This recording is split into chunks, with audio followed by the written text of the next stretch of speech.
Students हम discuss करेंगे weekly quiz के बारे में। 1 सितंबर टू 7 सितंबर के दौरान में जो टॉपिक्स न्यूज़ के अंदर थे उनसे रिलेटेड क्वेश्चंस को यहाँ पे मेंशन किया गया है। तो स्टूडेंट डिस्कशन को स्टार्ट करते हैं। फर्स्ट क्वेश्चन है ओरकाज के पर्सपेक्टिव से। ओरकाज के रिगार्डिंग में एक आर्टिकल है द हिंदू न्यूज़पेपर के अंदर पब्लिश हुआ था। उस आर्टिकल के अंदर में इनका जो बिहेवियर है स्पेशली प्रो सोशल बिहेवियर को बताया गया कि कैसे इनके द्वारा जो हंट किया गया प्रे है उसको ऑफर किया जाता है ह्यूमंस को। स्टूडेंट जो ओरकाज हैं ह्यूमंस के ऊपर भी अटैक के लिए इनको जाना करते हैं कि ह्यूमंस के ऊपर भी ये अटैक है वो किया करते हैं, बट इन्होंने अपना एक प्रो सोशल बिहेवियर है उसको शो किया कुछ इंसिडेंट्स के अंदर में। ये ओरकाज हैं वो बेसिकली हैं क्या, लार्जेस्ट स्पीसीज हैं डॉल्फिन का। लार्जेस्ट स्पीसीज हैं किसका है, डॉल्फिन का। और इनको किलर वेल्स भी बोला करते हैं। यहाँ पे जो अदर ऑप्शंस हैं इथेनॉल फ्यूल से क्या ये रिलेटेड है, आप देखिए कि हमारा जो इथेनॉल ब्लेंडिंग का जो प्रोग्राम है गवर्नमेंट का, इस वजह से ये भी टॉपिक न्यूज़ के अंदर में था। खिलाड़ी एग्जावेशन जो कि तमिलनाडु के वहाँ पे अर्बन सेटलमेंट का एक साइट है वो भी न्यूज़ के अंदर मेंशन था। तो स्टूडेंट्स जो साइबर फ्रॉड के पर्सपेक्टिव से जो यहाँ पे एंड्रॉयड पैकेज किट है जिसके रिगार्डिंग में फाइल्स को सेंड किया जाता है, ये टॉपिक भी न्यूज़ के अंदर मेंशन था। इसी वजह से हमने ऑप्शंस के अंदर में इनको इंक्लूड है वो किया है। राइट आंसर है वो डॉल्फिन का स्पीसीज है, इसको किलर व्हेल है वो भी बोला करते हैं।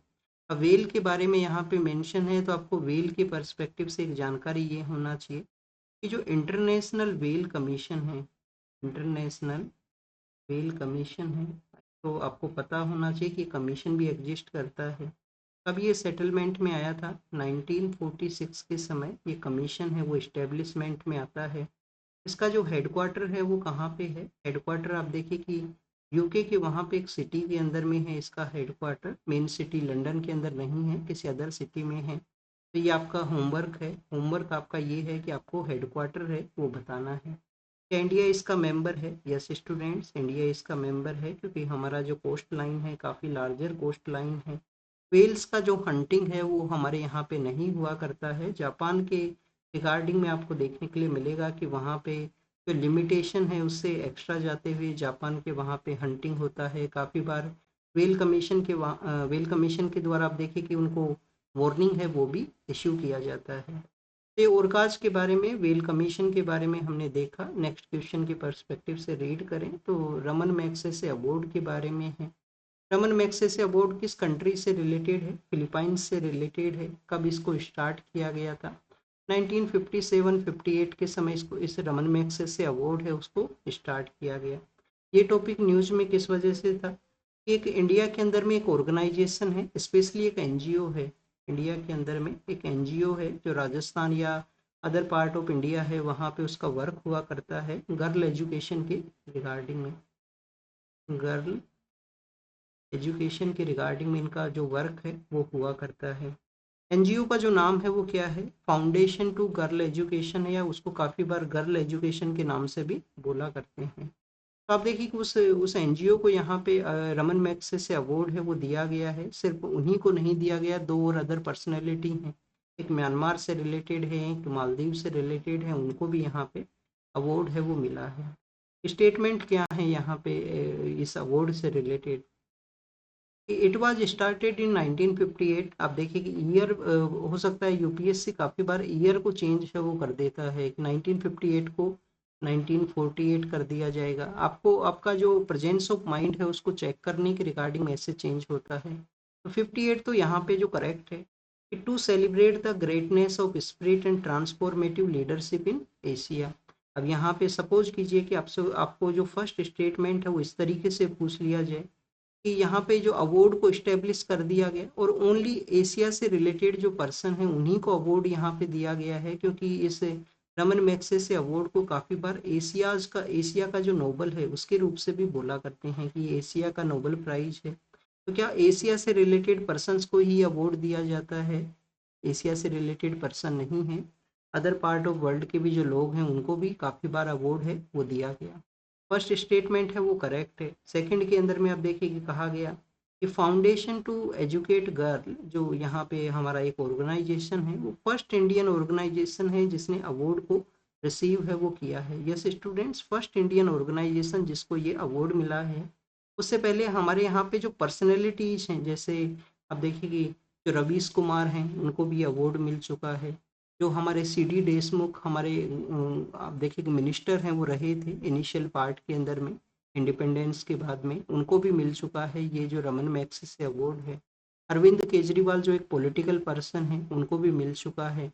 तो फर्स्ट इंडियन कौन थे जिनको ये अवार्ड मिला? क्या आचार्य Vinoba Bhave first Indian person थे? यस स्टूडेंट्स, क्योंकि आचार्य विनोबा भावे का जो कम्युनिटी वर्क है उसके रिगार्डिंग में उनको ये 1958 के समय में फर्स्ट इंडियन के रूप से जो अवार्ड है वो दिया गया था। ऑल थ्री स्टेटमेंट्स हैं वो यहाँ पे करेक्ट हैं, तो राइट आंसर क्या है? सी यहाँ पे राइट आंसर है। आचार्य विनोबा भावे के अलावा हमारे यहाँ पे जो व्हाइट रिवॉल्यूशन जो मिल्क मिल्क प्रोडक्शन के रिगार्डिंग में है, वर्गीज कुरियन, उनको भी अवार्ड है वो दिया गया है। नेक्स्ट अगर हम बात करें स्टूडेंट्स, यहाँ पे आपसे क्वेश्चन पूछा गया कि जो करेक्ट पेयर है वो आपको चूज करना है और जो कंट्रीज हैं वो मेंबर होने चाहिए संघाई कॉरपोरेशन ऑर्गेनाइजेशन का। संघाई कॉरपोरेशन ऑर्गेनाइजेशन किस वजह से न्यूज के अंदर में है? चाइना के वहाँ पे इसका जो समिट है वो ऑर्गेनाइज हुआ। हमारे जो PM सर हैं वो इसके विजिट के लिए गए थे, PM सर इसके विजिट के लिए गए थे। और आप देखिए कि तो चाइना के अंदर में विजिट काफ़ी दिनों के बाद में हुआ है, जब से इंडिया और चाइना के relations little bit decline phase में चले गए थे। बॉर्डर एरिया के वहाँ पे कन्फ्लिक्ट है वो हुआ था, स्पेशली जो गलवान वैली का एरिया है वहाँ पे 2020 के समय में। फिर आप देखिए कि कजान के अंदर में जब समिट ऑर्गेनाइज होता है, ब्रिक्स का समिट हुआ था कजान के अंदर में, तो उस समिट के बाद में रिलेशंस इम्प्रूवमेंट सिचुएशन में आई, रिलेशंस इम्प्रूवमेंट में आई। तो आप देखिए कि जो कैलाश मानसरोवर यात्रा है, कैलाश मानसरोवर यात्रा है, उसके रिगार्डिंग में जो पिलग्रिमेज है वो भी अलाउ किया गया चाइना के द्वारा। बॉर्डर एरिया का भी डिस्कशन है वो हुआ है। प्रेजेंटली US ने जो टैरिफ इंक्रीज किए हैं इंडिया के, तो उसके अगेंस्ट में इंडिया ने अपना जो अदर पार्ट ऑफ वर्ल्ड हैं जो अब देखिए कि मल्टीलेटरल इंस्टीट्यूशंस हैं वहाँ पे अपना जो इंगेजमेंट है उसको शो किया है। चाइना के साथ में जो इंगेजमेंट है वो यहाँ पे हुआ है। SCO का जो मीटिंग कंडक्ट हुआ तो SCO का एक डिक्लेरेशन भी आया जिसको कि तियानजिन डिक्लेरेशन के नाम से जानते हैं, जिस सिटी में ये SCO का मीटिंग कंडक्ट हुआ है। तियानजिन डिक्लेरेशन के अंदर में जो टेरर का जो सिचुएशन है, जो टेररिज्म है, उसके उसके रिगार्डिंग में भी आप देखिए कि मेंशन किया गया उसके आउटकम के अंदर में। कौन कौन से मेंबर कंट्रीज हैं? इंडिया, पाकिस्तान, बेलारूस, बेल्जियम है क्या इसका? बेल्जियम इसका पार्ट नहीं है। बेल्जियम वो सिटी है जहाँ पे नाटो का जो हेडक्वार्टर है वो सिचुएटेड है। नाटो का headquarter, North Atlantic Treaty Organisation, और इवन जो यूरोपियन यूनियन हुआ करता है उसका भी जो पार्लियामेंट है वो बेल्जियम के वहाँ पे ही सिचुएटेड है। बेल्जियम का जो कैपिटल सिटी है ब्रसेल्स। नेक्स्ट अगर हम बात करें स्टूडेंट्स, ईरान है, फिर रसिया है, रोमानिया है। अब देखिए कि रोमानिया इसका पार्ट है वो नहीं है। रोमानिया और रसिया है। अभी रिसेंटली न्यूज़ में इस वजह से थे कि रोमानिया ने क्लेम किया था कि रसिया के द्वारा उनका जो टेरिटोरियल एरिया है उसके अंदर में इंटरवेन किया गया, स्पेशली एयर स्पेस के अंदर में। तंजानिया जो कि अफ्रीका के अंदर में है वो भी इसका पार्ट है वो नहीं है। फिर से जो थर्ड ऑप्शन है उसमें आपको मेंशन किया गया है किर्गिस्तान है, तुर्कमेनिस्तान है, तुर्कमेनिस्तान है, चाइना है और म्यांमार है। म्यांमार इसका जो मेंबर कंट्री है वो नहीं है। फिर इसके अलावा अगर हम बात करें स्टूडेंट्स तुर्कमेनिस्तान के बारे में, तुर्कमेनिस्तान को भी जो मेंबरशिप है वो नहीं मिला है, तो तुर्कमेनिस्तान भी यहाँ पे नहीं रहेगा। फोर्थ ऑप्शन है वो करेक्ट रहेगा, ताजिकिस्तान इसका पार्ट है। बेलारूस जो रिसेंटली मेंबर्स बने हैं, उज्बेकिस्तान है वो इसका पार्ट है, और कजाकिस्तान इसका पार्ट है। एक बार SCO का जो मेंबरशिप है उसको रीड करते हैं। सबसे पहले आप देखिए कि संगाई 5 हैं वो बनते हैं। सबसे पहले कौन से कंट्रीज यहाँ पे मिलते हैं, इनको संगाई 5 के नाम से जानते हैं। संगाई 5, संगाई 5 के अंदर में बेसिकली 3 जो कंट्रीज हैं वो सेंट्रल एशियन कंट्रीज हैं, और 2 यहाँ पे रसिया और चाइना हैं। तो यहाँ पे रसिया और चाइना है। 3 जो सेंट्रल एशियन कंट्रीज हैं वो कौन कौन से हैं? ताजिकिस्तान है, ताजिकिस्तान के अलावा कजाकिस्तान है, और जो किर्गिस्तान है। आप देखिए कि ये टोटल 5 कंट्रीज हैं। इनिशियली इसका जो मेंबरशिप है वो हुआ करता था, फिर बाद में उज्बेकिस्तान भी इसको ज्वाइन करता है। बाद में उज्बेकिस्तान इसको ज्वाइन करता है और ये एस्टेब्लिशमेंट में आता है एज ए एससीओ के रूप से। एससीओ बनता है। एससीओ के अंदर में हेड ऑफ द स्टेट्स का मीटिंग होता था। इसमें एक सिक्योरिटी विंग भी बनाया गया जिसको किस नाम से जानते हैं, regional anti terrorist squad. Regional anti terrorist squad जो किसके पर्सपेक्टिव से है, एंटी टेररिज्म के बारे में है। और उज्बेकिस्तान का जो सिटी है ताशकंद, वहाँ पे इसका हेडक्वार्टर है। कहाँ पे इसका हेडक्वार्टर है, उज्बेकिस्तान का जो सिटी है ताशकंद, वहाँ पे है। और ओवरऑल एससीओ का हेडक्वार्टर कहाँ है, ओवरऑल एससीओ का जो हेडक्वार्टर है वो बीजिंग के अंदर में है। चाइना का जो बीजिंग सिटी है, आप देखिए कि चाइना के अंदर में 2 सिटी हैं, बीजिंग है, संगाई है। और संगाई कॉरपोरेशन ऑर्गेनाइजेशन इसका नाम है। तो क्वेश्चन आपसे ऐसे भी पूछा जा सकता है कि जो हेडक्वार्टर है क्या इसका संगाई के अंदर में है। और चाइना के वहाँ पे कुछ फाइनेंशियल इंस्टीट्यूशन भी हैं। जैसे आप देखिए कि एशियन इंफ्रास्ट्रक्चर इन्वेस्टमेंट बैंक है, तो उसका हेडक्वार्टर कहाँ पे है, उसका हेडक्वार्टर है बीजिंग के अंदर में। और एक एक बेसिकली आप देखिए कि एक ब्रिक्स कंट्रीज का एक बैंक है जिसको न्यू डेवलपमेंट बैंक बोलते हैं, उसका भी हेडक्वार्टर चाइना के अंदर में ही है। उसका हेडक्वार्टर कहाँ है, संगाई के अंदर में। वैसे आपको ये भी पता होना चाहिए, यूपीएससी ने शायद 2019 के पेपर में ये क्वेश्चन पूछा था प्रीलिम्स के अंदर में। तो एससीओ के बारे में हमने देखा, एससीओ का मेंबरशिप हमने देखा। तो इनिशियली ये कंट्री जिसके पार्ट होते थे, फिर 2004 में उज्बेकिस्तान इसको ज्वाइन करता है। 2017-18 के समय में इंडिया और पाकिस्तान इसके मेंबर बनते हैं। बाद में इंडिया और पाकिस्तान इसके मेंबर बनते हैं। इंडिया पाकिस्तान के बाद में आप देखिए कि ईरान को यहाँ पे इंक्लूड किया गया। बाद में ईरान को भी इंक्लूड किया गया। और ईरान के बाद में जो बेलारूस है जिसके क्लोज रिलेशंस हैं रसिया के साथ में, उसको भी इंक्लूड है वो किया गया है। बेलारूस काफ़ी बार न्यूज में रहा करता है, नॉर्दर्न पार्ट ऑफ यूक्रेन के वो सिचुएटेड है। तो लोकेशन एक बार देख लेना। अभी जो रसिया और बेलारूस के द्वारा जो डिफेंस का जो एक्सरसाइज है वो भी कैरी आउट किया गया है। नेक्स्ट अगर हम बात करें स्टूडेंट्स, ये तो आप देखें कि यूपीएससी प्रीलिम्स का क्वेश्चन है। 2022 के प्रीलिम्स में ये क्वेश्चन पूछा गया था। और ये इस वजह से क्यों हमने ये क्वेश्चन को यहाँ पे मेंशन किया, अफगानिस्तान के वहाँ पे अर्थक्वेक का सिचुएशन हुआ। अफगानिस्तान के वहाँ पे अर्थक्वेक का सिचुएशन हुआ, स्पेशली जो ईस्टर्न पार्ट ऑफ अफगानिस्तान है। इस वजह से हमने इस क्वेश्चन को यहाँ पे मेंशन किया। इनमें से कौन कितने ऐसे कंट्री हैं जो कि अफगानिस्तान से अपना एरिया है वो शेयर करते हैं। तो पहले एक बार हम अफगानिस्तान का जो लोकेशन है उसको देख लेते हैं। सपोज करना कि स्टूडेंट्स ये अफगानिस्तान है, यहाँ पे इसका कैपिटल सिटी है काबुल। और आप देखिए इस पार्ट के अंदर में जो हिंदू कुश जो रेंज है उसके आसपास का जो एरिया है जो कि टेक्टोनिक एक्टिव है, वहाँ पे अर्थक्वेक का सिचुएशन है वो क्रिएट हुआ। तो अगर हम बात करें यहाँ पे इसके नाइबर कंट्रीज के बारे में, तो नाइबर कंट्रीज आप देखिए कि इस पार्ट से तो मैक्सिमम, यहाँ पे इस पार्ट से जो मैक्सिमम है, एक एक इसका एरिया इसी तरीके से भी है, एक इस तरीके से भी एक्सटेंडेड एरिया है। यहाँ तो आप देखिए कि पाकिस्तान सिचुएटेड है, यहाँ तो पाकिस्तान सिचुएटेड है। सदर्न पार्ट के अंदर भी पाकिस्तान का ही एरिया है जो बलूचिस्तान जिस रीजन को बोला करते हैं।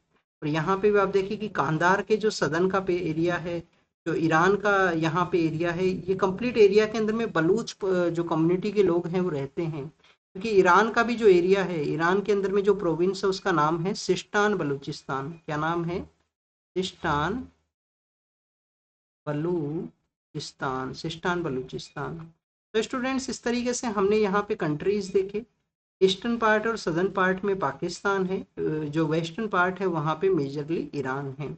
अब नॉर्दर्न पार्ट के अंदर में कुछ कुछ यहाँ पे कंट्रीज हैं, कुछ 2-3 कंट्रीज हैं नॉर्दर्न पार्ट के अंदर में। कौन कौन से कंट्री हैं आप देखिए कि सबसे पहले आपको पता होना चाहिए तुर्कमेनिस्तान नाम का एक कंट्री है। तुर्कमेनिस्तान जो कि कैस्पियन सी के साथ में भी एरिया शेयर करता है। तुर्कमेनिस्तान है, क्या यहाँ पे मेंशन है तुर्कमेनिस्तान? Yes students. तुर्कमेनिस्तान के बाद में जो लिटिल बिट एरिया शेयर किया जाता है वो उज्बेकिस्तान के द्वारा है। यहाँ पे उज्बेकिस्तान है, उज्बेकिस्तान है। और इस नॉर्दर्न पार्ट में जो एरिया शेयर करता है वो है यहाँ पे ताजिकिस्तान, वो है यहाँ पे ताजिकिस्तान। और यहाँ पे आप देखिए कि एक कॉरिडोर डेवलप होता है, कॉरिडोर का नाम है वाखन कॉरिडोर। कॉरिडोर का नाम क्या है स्टूडेंट्स? वाखन, वाखन कॉरिडोर। इसके थ्रू चाइना के साथ में भी कनेक्टिविटी है। वैसे तो आप देखिए कि इंडिया के साथ में भी अपना एरिया शेयर करता है, बट वो जो पार्ट है वो पाकिस्तान ने इलीगली वे के थ्रू अपने कंट्रोल के अंदर में है, पाकिस्तान के कंट्रोल में है, जिसको हम पीओजेके, पाकिस्तानी ऑक्यूपाइड जो जम्मू एंड कश्मीर का एरिया है उसके रूप से रिकॉग्नाइज करते हैं।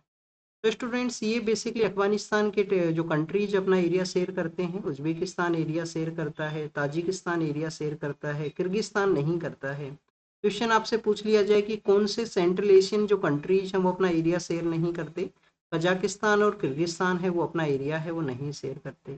अजरबैजान जो है वो यहाँ पे सपोज कीजिए कि इस एरिया में कैस्पियन सी है, तो कैस्पियन सी के वेस्टर्न पार्ट में है अजरबैजान, तो अजरबैजान भी एरिया है वो नहीं शेयर करता। तो कितने कंट्रीज हैं? 3 कंट्रीज यहाँ पे राइट आंसर है वो रहेगा।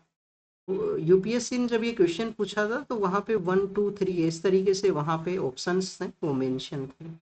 नेक्स्ट क्वेश्चन के बारे में अगर हम बात करें तो जजेज के पर्सपेक्टिव से है। ये टॉपिक क्यों न्यूज में था?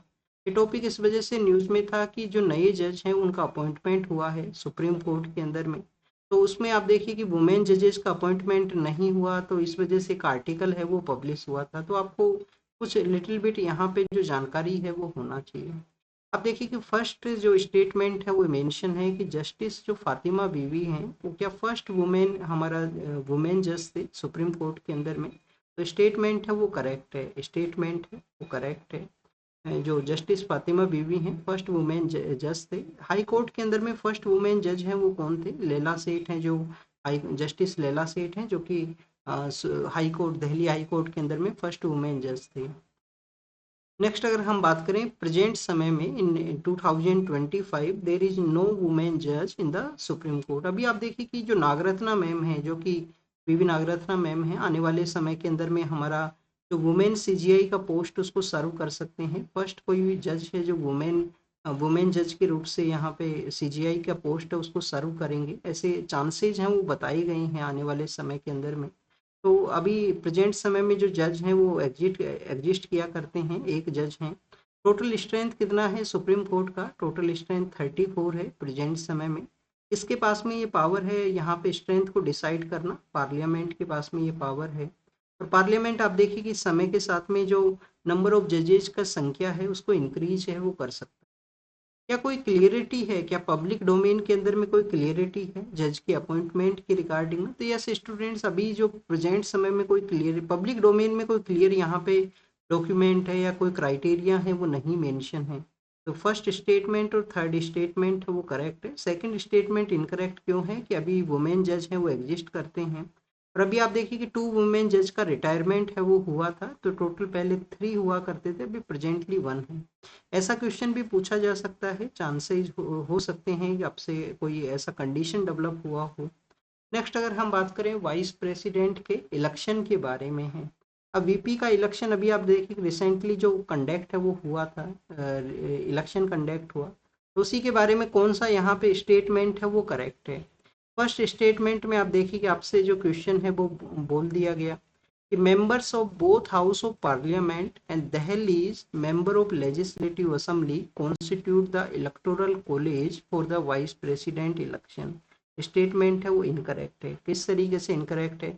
सिर्फ जो मेंबर ऑफ पार्लियामेंट है वो अलाउ होते हैं, और मेंबर ऑफ पार्लियामेंट चाहे इलेक्टेड हो या नॉमिनेटेड हो, चाहे इलेक्टेड हो या नॉमिनेटेड हो। क्या लोकसभा के अंदर में नॉमिनेटेड मेंबर ऑफ पार्लियामेंट हुआ करते हैं? प्रेजेंटली नहीं होते हैं। जो एंग्लो इंडियन कम्युनिटी के जो लोगों को अलाउ था उसको बाद में डिसकंटिन्यू कर दिया। इस कॉन्स्टिट्यूशन अमेंडमेंट एक्ट के थ्रू उसको डिसकंटिन्यू किया गया, क्या 104 के थ्रू? ये आप कमेंट सेक्शन के अंदर बताना, ये आपका होमवर्क है।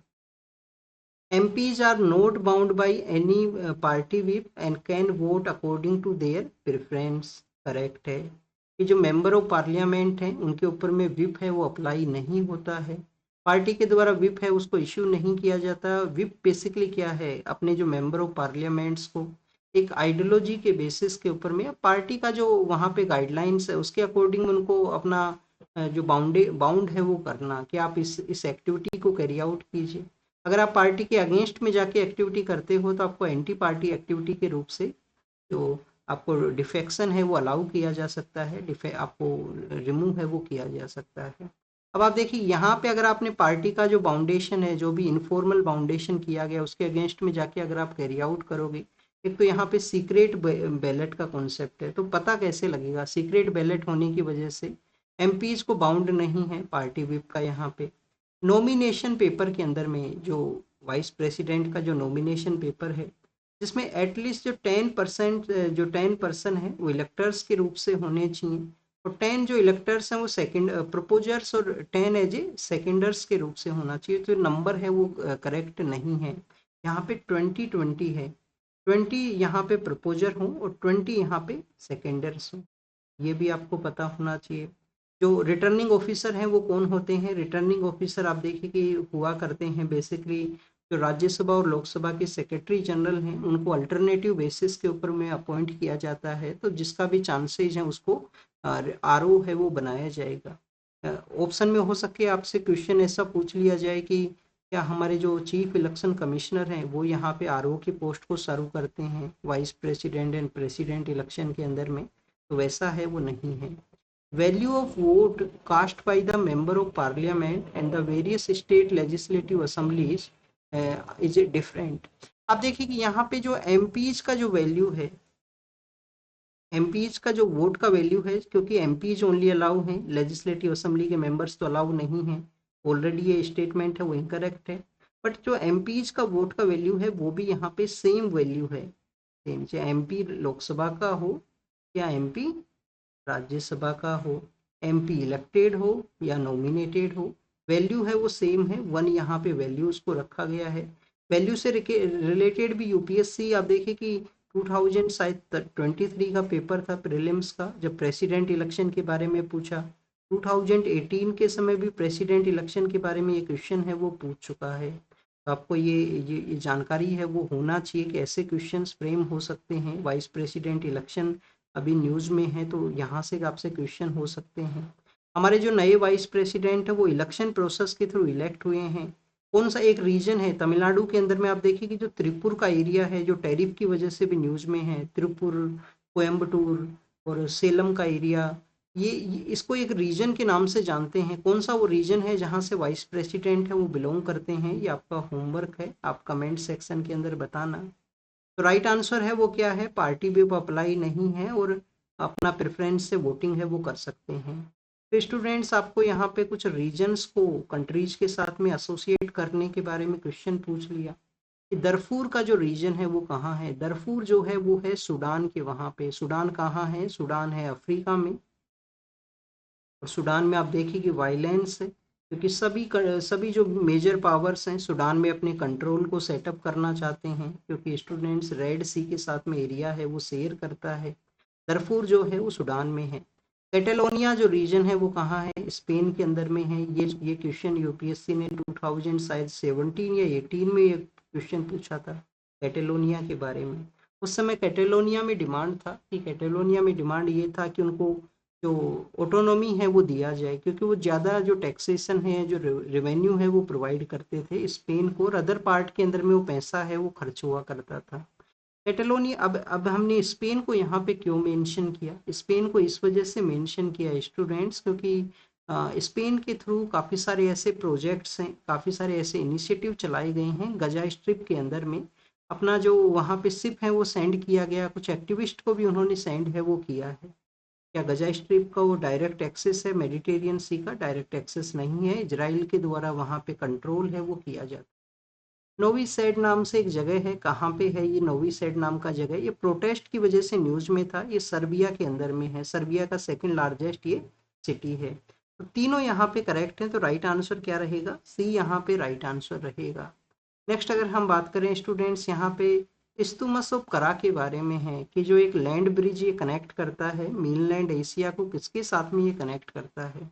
फर्स्ट ऑफ ऑल आपको ये पता होना चाहिए कि ज्योग्राफी के अंदर में ये जो फीचर है इस्तुमस, ये किसको कनेक्ट करता है? ये कनेक्ट करता है जमीन को, लैंड को कनेक्ट करता है। और आप देखिए कि और जो पानी, जो वाटर बॉडीज हैं उनको कनेक्ट करने वाला जो एरिया होता है उसको हम क्या बोलते हैं, उसको हम स्ट्रेट के नाम से जानते हैं। जैसे मलक्का स्ट्रेट है, स्ट्रेट ऑफ जब्राल्टर है, स्ट्रेट ऑफ होर्मुज है। तो क्या यहाँ पे जो गल्फ ऑफ थाईलैंड को, पहली बात तो ये पता होना चाहिए कि कहाँ पे सिचुएटेड है। थाईलैंड का आप देखिए कि एक्सटेंशन एरिया है इस पार्ट के अंदर में, यहाँ पे जो है वो म्यांमार का एरिया है। म्यांमार का कौन सा एरिया है, ये मरगुई आर्किपिलागो है। मरगुई आर्किपिलागो है, ये जो म्यांमार का जो एरिया है। तो यहाँ पे एक बार लोकेशन जरूर से देख लेना मरगुई आर्किपिलागो का। तो स्टूडेंट्स इस एरिया में आप देखिए कि इस एरिया के अंदर में बेसिकली ये जो इस्तुमस ऑफ करा है वो सिचुएटेड है। यहाँ पे एक डिमांड भी है, डिमांड ये है कि जो इस्तुमस के एरिया के अंदर में एक कैनाल है उसको डेवलप किया जाए, करा कैनाल है वो बनाया जाए। इंडिया भी उस कैनाल को सपोर्ट करता है क्योंकि इंडिया का जो कनेक्टिविटी है उसको ये बूस्ट करेगा। इस एरिया का जो ईस्टर्न पार्ट है यहाँ पे कौन सा वाटर बॉडी है, गल्फ ऑफ थाईलैंड है, गल्फ ऑफ थाईलैंड है। वेस्टर्न पार्ट के अंदर में कौन सा वाटर बॉडी है, अंडमान सी है, अंडमान सी है। तो हमारा जो कनेक्टिविटी को ये बूस्ट कर देगा इस पार्ट से। तो इस वजह से हम भी जो करा कैनाल है उसको सपोर्ट है वो करते हैं, जो इस्तेमाल ऑफ करा के थ्रू डेवलप हो सकता है। मलाया पेनिनसुला को ये कनेक्ट करता है, ये यहाँ पे जो करेक्ट आंसर है। गल्फ ऑफ थाईलैंड को क्या करता है, वाटर बॉडीज है उनको नहीं कर सकता, अंडमान सी को भी नहीं कर सकता और पैसिफिक ओशियन को भी नहीं कर सकता है।